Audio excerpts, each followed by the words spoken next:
Today on Locked On NBA, Lauri Markkanen might have just reestablished himself as one of the top trade candidates in the league. Do Matt and Haize agree? Plus, we reveal the top 100 players in the NBA, and the surprises start right away in the top 10. Let's go.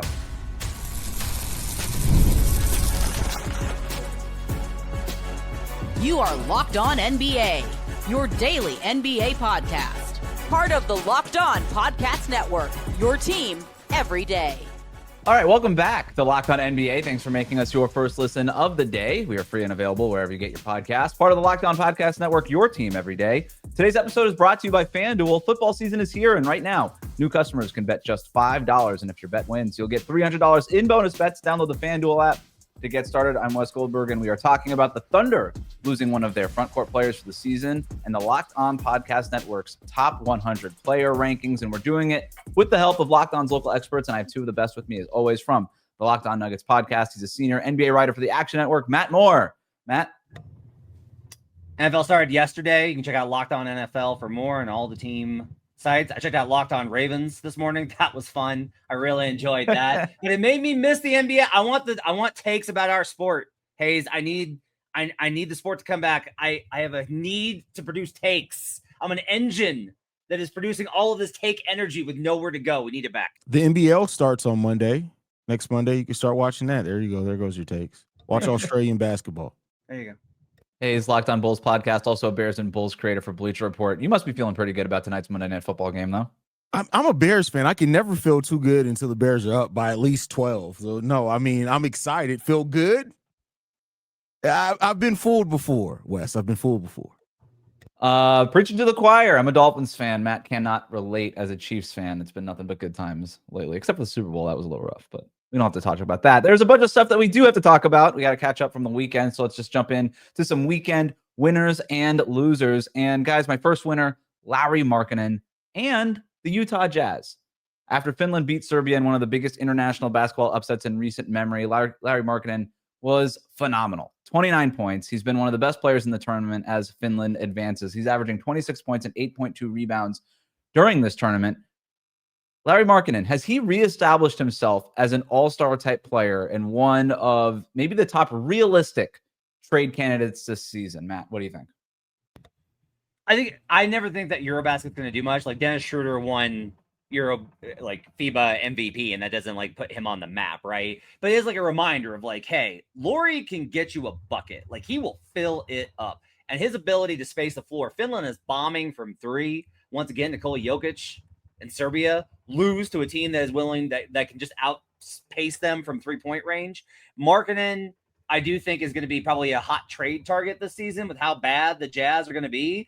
The other big reason that the Jazz might be winners is they got to take a look at Slim Jesus Murnin, who looked absolutely awesome. I can't believe how does a dude from Finland wind up with the nickname Slim? I don't understand it. Also, go Google images of this kid. Just Google Finland Slim Jesus, because he looks like something out of K-pop Demon Hunters, but he is a baller. He is amazing. Going to be a great prospect in this year's draft. All sorts of wins, I think, for the Jazz this weekend. When it comes to Lauri, it's an interesting thing because Lauri's always been able to put up numbers. Do I think he'll be a hot trade candidate? Absolutely. But until I see otherwise, right now, Lauri's a guy who can put up really good numbers and his team never wins. I mean, that's just based off what we've seen so far. Now, that doesn't mean he can't go to the right situation and maybe things change. He's never been in great situations. He was in Chicago where he had two really good seasons to start off his NBA career.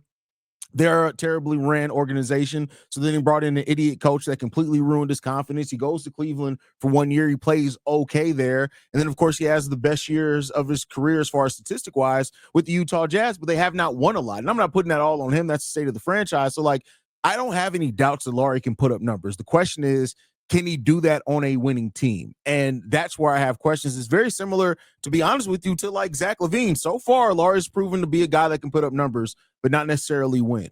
And that's just the way that I view it until otherwise. Look at the trade market. It's tough because, Wes, I don't know what the team, before they got Bane, the obvious team that was hey, who's a playoff team that could be really good, but they need more offense? And it was everybody's Orlando. Everybody's just shout out Orlando. I don't know who that is now. I don't know who the good defensive team, and the Rockets would have been the other one, and they got that guy Kevin Durant. So I don't know who the guy is or the team is that's going to be yes, Lauri Markkanen the Warriors had a lot of interest in him, but they're pretty filled out right now with all these types of perspectives as far as like where their roster is at. So I don't know who they would look to kind of add. A team I actually think that would be very interesting to look at from a trade perspective would be Miami, Wes. Like I actually think Miami, that's like, hey, instead of going after Kevin Durant or Giannis Antetokounmpo, go get like a guy you could actually get and go get. I like that idea for Miami. How would you feel about Lauri next to Wemby with the Spurs? I'm trying to think like how that works out with Dylan and Castle.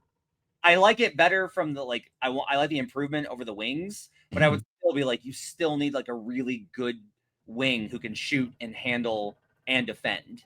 So I think it would still probably be short, but man, that combo, it's a lot of size. And I do say going back to when Lauri was with the Cavs before they traded him for Donovan, the best Lauri seasons have been when he's playing in big ball lineups. So I like the idea of like, hey, play Lauri at 3, Wemby at 4, and get a center. That'd be tough to deal with. The Lou Cornett erasure. I mean, come on. They already have a center. What are you talking about? No, it's fascinating. And to me, just watching Markkanen play for Finland for a team that's actually trying to win games as opposed to the Utah Jazz has just been exciting. And I think it is a reminder this guy can actually impact basketball games when he's allowed to play and B, on a team that's actually trying to do something. He's been aggressive. He's been one of the best players in this tournament so far. No longer in the tournament is our loser from the weekend. It's Nikola Jokic. This is tough. Serbia was one of the favorites to win this whole thing. Losing to Finland was a huge, enormous. I don't know that we can overstate how big of an upset that was. And for Jokic specifically, he's never won at EuroBasket. This is a guy who's very competitive, values these things in a very big way, Matt, as you know. He's got it. Him and Serbia have to go down as one of the losers of the weekend. Yeah, no question. Disappointing result for them. This is supposed to be the golden era of Serbian basketball, and it just has not worked out that way. Their guard play has been terrible. They need more from Nikola Jovic. They need so much more from Guduric. Micic was terrible, losing Bogdanovic. But again, it's like I got a lot of comments on Locked On Nuggets about how Coach Pesic should be coaching the Nuggets from our very good friends overseas. Maybe not. Maybe that's not the way to go about it. Disappointing exit, I think, for sure. The bronze medal in the Olympics, great result, but this is a pretty devastating result. Serbian fans are so disappointed. They weren't even mad at me last night with my snide comments on Locked On Nuggets. They have bigger axes to grind there, Matt, is what they had. But yeah, it was definitely an upset. But when you have a tournament of this style, like you live for those upsets. It was a good game nonetheless. And now they get to go on and they take on Georgia, right? Next round, if I'm not mistaken. Yep. Yep. Ooga. Yeah. Goga. Let's get to one of our losers, and this one is the Oklahoma City Thunder. It was announced over the weekend that Thomas Sorber, the 15th pick in the draft, will miss his entire rookie season with an ACL tear. He suffered the injury during a workout in Oklahoma City last week. Here is Locked On Thunder host Rylan Stiles with what this means for the Thunder this season on the individual level. This does really suck for Thomas Sorber, and you got to feel bad for Thomas Sorber. On a team-wide level, it doesn't change too much for this season. When it comes to title contention, when it comes to trying to repeat, when it comes to trying to break the barrier that is this parity era that we found ourselves in for the first time in NBA history, Thomas Sorber was not going to be in that equation. He just wasn't, And the only on-the-court thing we've ever talked about with Thomas Sorber was, hey, how quick can he get in the rotation? How many minutes can he get on the team, which is the most deepest, most talented, rich team in the league?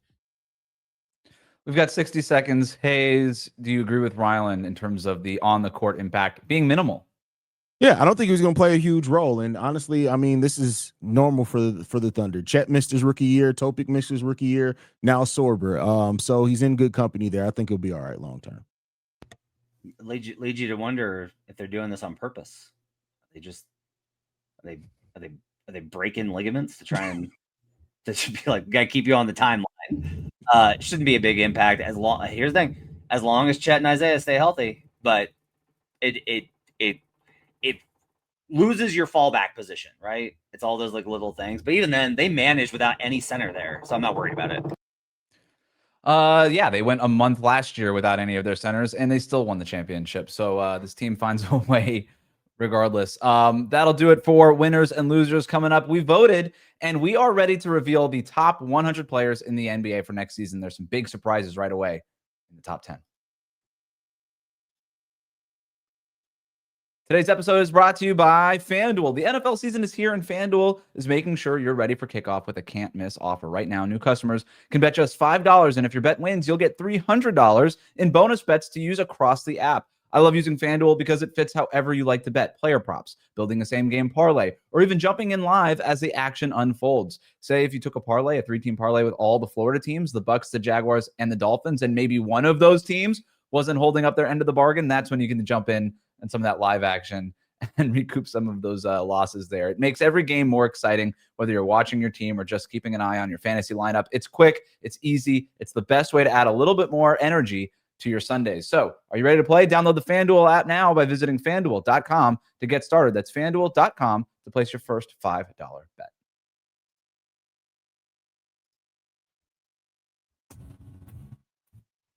Back here with Locked On NBA. Thanks for making us your first listen of the day. If you're listening for a long time, please support the show by hitting that subscribe button on YouTube. We are revealing the top 100 players in the NBA as voted on by our Locked On local experts. Every host for every show across the Locked On Podcast Network, at least on the NBA side, submitted their votes for the top 100 players in the league.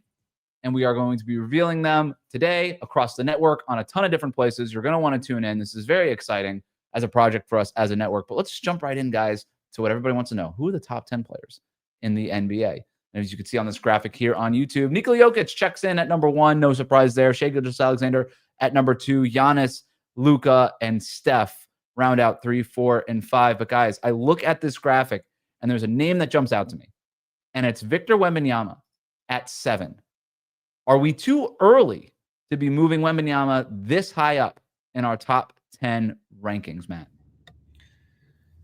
No, I don't think so. Because, like, look, if you look at how they perform when he's on the court, and you look at the impact that he has and how terrified teams are to go against him with his shot blocking ability, and you look at the kind of when Wemby is good, he is amazing. And he's still learning so much. And I understand the argument, like he still isn't refined. Like when I watch him, I'm still like, man, he still gets bodied or he's still out of position. Like he doesn't have the refinement.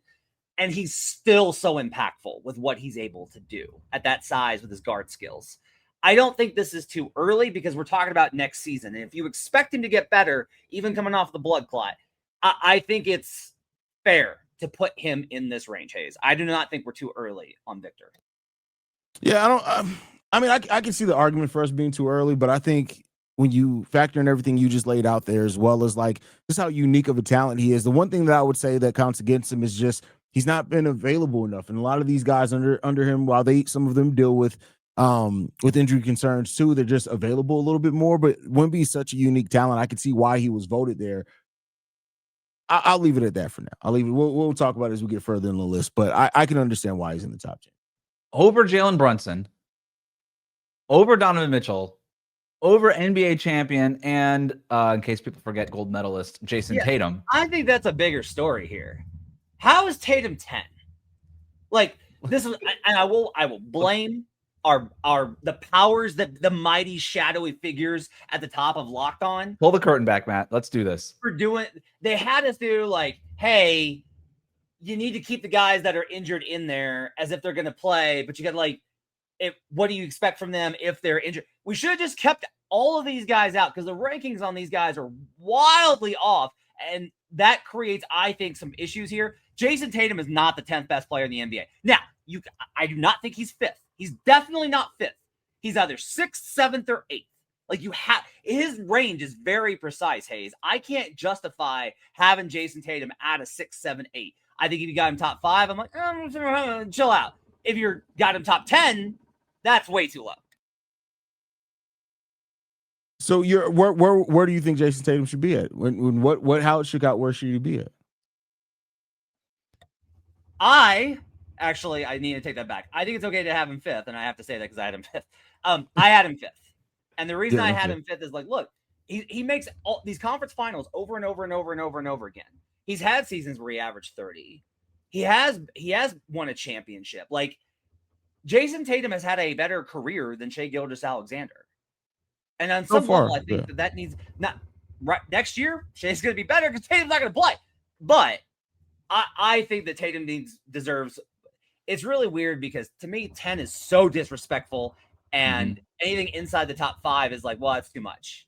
It's way too much. Like, he's got to be in that range from between 5 and 8, really. What upsets me the most about having Tatum at 10 is it gives so much fuel to John Corrales over at Locked On Celtics to do a whole episode about how Jayson Tatum continues to be disrespected and all of these things. And that's the Celtics. Oh, that was going to happen regardless, though. You're giving John a little bit too much credit. If he was ranked 3rd, he would have made a conversation on why he should have been ranked number 1. So it's true. We're kind of already getting into it. Too high or too low? I want to jump into some takes that we have of guys that were too high on this top 100 list, maybe too low on this 100 list. Haize, when you look at the top 100, who's jumping out as in the wrong spot to you?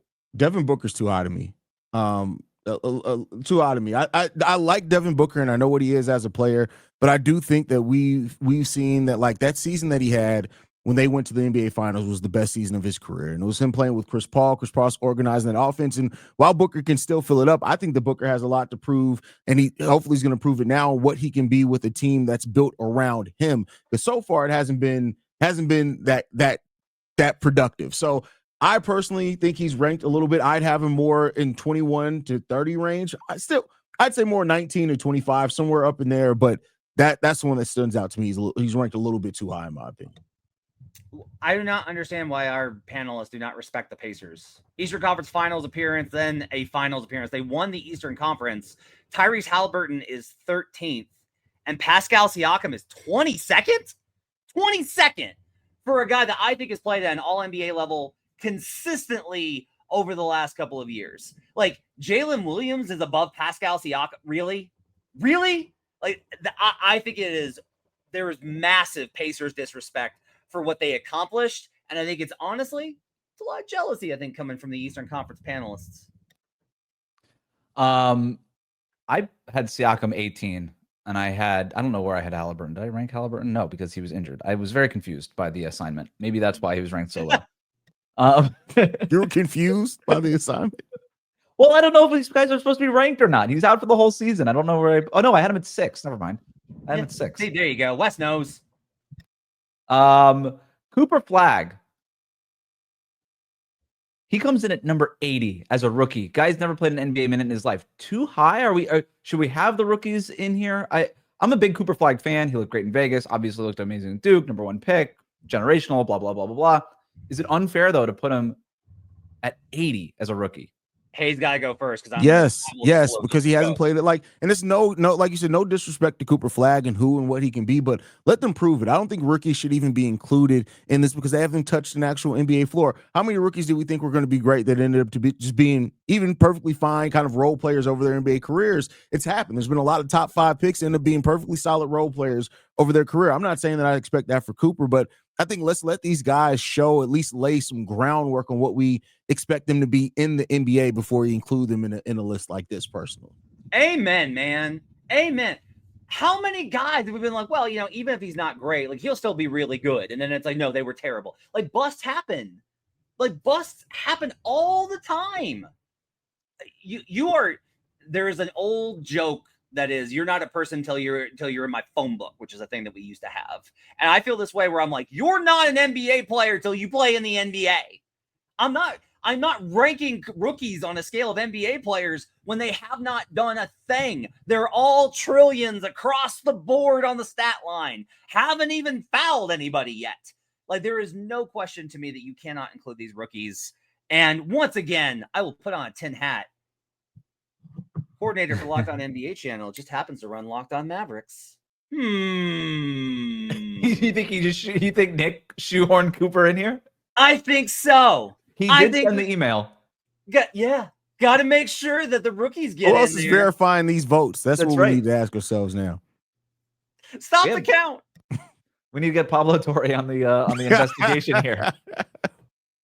Cooper Flagg comes in over Naz Reid, over Herb Jones, over Asar Thompson, over Josh Hart, over Bradley Beal, over Aaron Nesmith, who was just playing in the NBA Finals. over Jalen Green, who just got traded for Kevin Durant. It's pretty that's something right there. All right, we got a couple more 2 highs and 2 lows that we want to get to. Then we're gonna get to some back-to-backs as we continue to comb through the NBA's top 100 after this.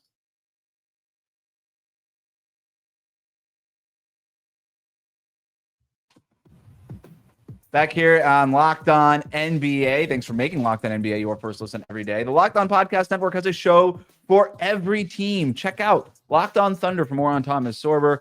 Locked On Celtics for Jayson Tatum getting disrespected. I'm sure Locked On Mavericks will talk about their players being disrespected. A ton of stuff to get to. If you're interested in this top 100, we are covering it across the network. A couple more 2 highs, 2 lows. Haize, who jumps out?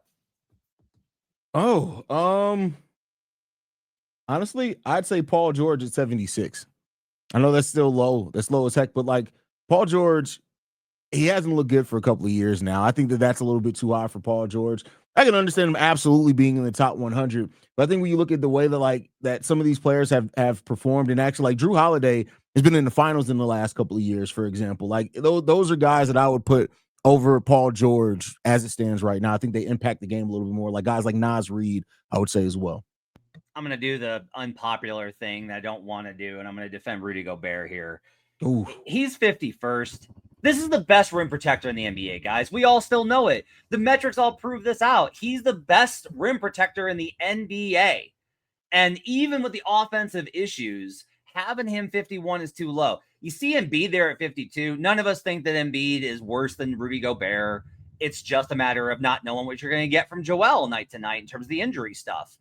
Draymond probably at that level, probably still a little low given how good he is defensively. But to me, like I had Rudy really high because when I was like, oh, well, I'm going to find like who's the new guy, like how good is Evan Mobley defensively? Whenever I looked at the rim protector stats last season, they all screamed the same thing. Rudy Gobert is still elite. I know it's annoying, but that's still the best rim protector in the NBA. He shuts down paint. 2 names not in the top 10.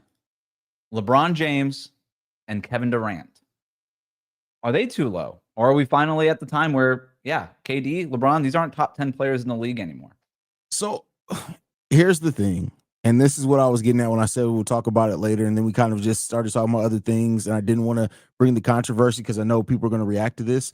Maybe even Matt. Right now, Kevin Durant should be in the top 10 over Victor Wembanyama to me. He just should. When you look at it, still one of the most efficient, high-volume scorers in the NBA. Yes, he has deficiencies, make no mistake about it, and he is starting to slow down a little bit. But as it stands right now, if I was going to take anybody outside the top 10 and say they deserve to be in the top 10 over Wemby, it would be Kevin Durant to me. Look, I don't blame the take. I get it because it's not like Wemby led to a winning team last season either before he got hurt. KD's a better player, but we're also like, we're judging everything. And for me, that's always going to get back to impact. And KD has been on 2 different teams that massively underperformed expectations. And we're not better as a whole with him on the court. The plus minus numbers were still very positive. And maybe that, again, that I completely understand it because I think KD's like unbelievable. But I think you have to consider how badly the Suns failed. And Durant has to own that a little bit. Well, we can all agree that they should both be over Jayson Tatum.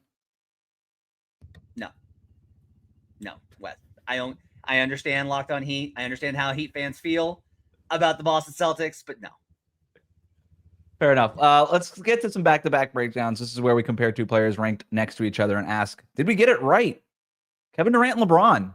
Durant 11, LeBron at 12. We already answered that one. Durant at 11. We feel pretty good about that. Maybe he should be a little bit higher. Here's the next one. Jalen Williams comes in at 20. Jaylen Brown at 21, Haize. Yeah, Jalen. I would put Jaylen Brown over Jalen Williams, absolutely. So I think he should probably be in 20 instead of 21. It's close. By the way, I want to jump back on LeBron. The only reason that I think it's okay to have LeBron behind KD is like LeBron's low points. You got to really pay attention. LeBron's low points are really low. We just don't talk about him because he has so many high games still. Jaylen Brown, this is like the season, right? Is like Jalen was so good 2 years ago and was not nearly as good last year and dealt with injuries all year long. So this is like a low point for him. I'm shocked because I love Jalen Williams and think that he's got, like I've said, if he goes somewhere else, could wind up being the Harden where it's like, hey, we're talking about this guy as an elite player.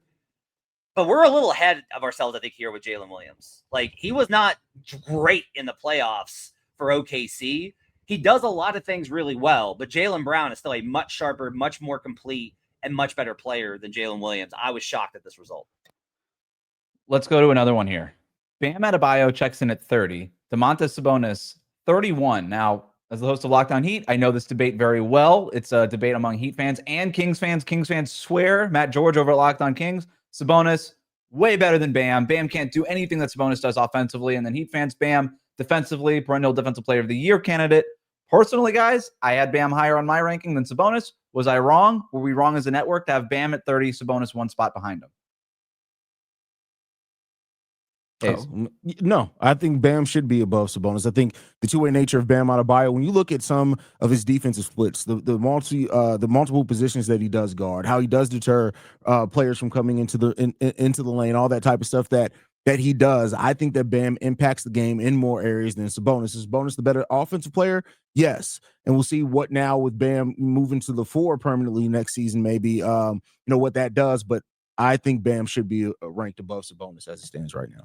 Wes, when was the last season that Heat fans were not disappointed in Bam's offensive performance in a season? The first year that he started. That was it. And when's the last time that the Kings fans were not disappointed by Sabonis' defense? Never. It is Spider-Man meme. That's what this is. They are just mirror images of each other. Where it's like they could be so much better and they're not. I'm fine with this because I respect Bam's defense so much.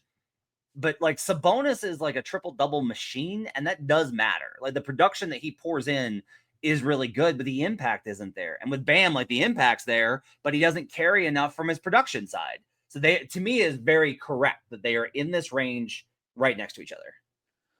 Yeah, I'd have to agree. Let's get to a couple more. This one's really interesting to me. LaMelo Ball at 48 for the kids. Amen Thompson at 49. This one feels like this could be very different by the end of the season. Haize, I know you're a big Rockets guy. Yeah, I mean, I don't know if it happens by the end of this season, but I'd say within the next 2 seasons, we're going to be talking about Amen as a top 25 player in the NBA easily, I think is what's going to happen there. But as it stands right now, I can understand the voting there. I think LaMelo has a lot more responsibility than what Amen does when he's on the court. And since this voting was based off if everybody was healthy, you can't, I guess, knock him there. If we were taking health into consideration, I may even make the case for Amen being over him. So I could see it, but this is going to be very, very different here sooner rather than later. This is so tough for me because I'm with Haize on Amen. This is like our Rockets uniting point is how good Amen Thompson is. The production stuff, like the efficiency isn't there yet with Amen. Like it's just not there yet. And we are this is a little early, I think, for Amen. This is what's tough because everybody wants to project and everybody wants to be like, I knew that guy was as good as this going into this season. I had him the X on that slide. But with young guys, I am a little bit more conservative because I do wind up being like, you got to do the thing first. Like you got to do it.